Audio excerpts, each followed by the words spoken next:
Wild and Cash have a barn hunt trial coming up in a couple of weeks, and this will be Wild's first barn hunt trial ever, and so we are getting lots of practice in before it's time to trial. I wanted to start her last year in barn hunt, but she was just a little bit young for it, and so I decided to wait until this year. And I'm really glad that I did because it gave her a lot of time to mature, and she's taken to this really, really quickly. My ideal time to start her would have been around 8 to 10 months, but we were right smack dab in the middle of dock season around that time, and so we did not. Since during dock season, I don't have much time for much else. But that's okay because the extra maturity means that we have been able to pick up this new sport in about no time flat. Wild has picked up being able to find the rats pretty quickly. I'm just working on trying to get a harder indication with her.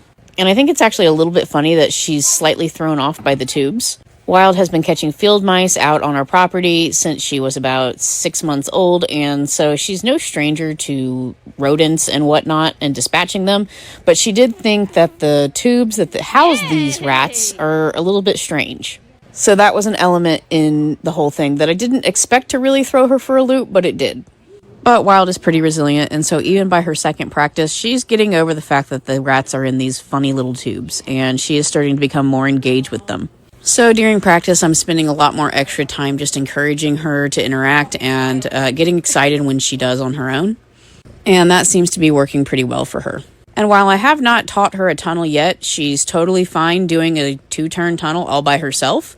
But I will need to actually teach her a cue to it. So that'll be something that we work on before our first trial. And that's something that I'll likely buy some bales for and work on at home just so that we don't have to take up valuable class time learning that. But I'm really proud of Wild because she's actually been learning in a master's style class. The class that we're in is more designed for dogs who are trialing in masters already, and Wild just got initiated into that class as part of the group because of Cash. We modify it slightly just to make it a little bit easier for her, but at the end of the day, she is still running a master's level course, just with only a set amount of rats. I always say that you want to train harder than you're going to compete, and so that's what we're doing. And I'll be honest, I am really looking forward to this next trial with both her and Cash. And what a coincidence that the next trial is actually on Cash's birthday weekend for his 11th birthday. So I expect it to be a very special weekend between Wild's first trial and Cash trialing on his birthday. Cash is also working towards his Ratch X, and though I don't expect that he will get it at the next trial, it is a possibility. But we would have to have a perfect run. So we'll see. I'm super excited and counting down the days.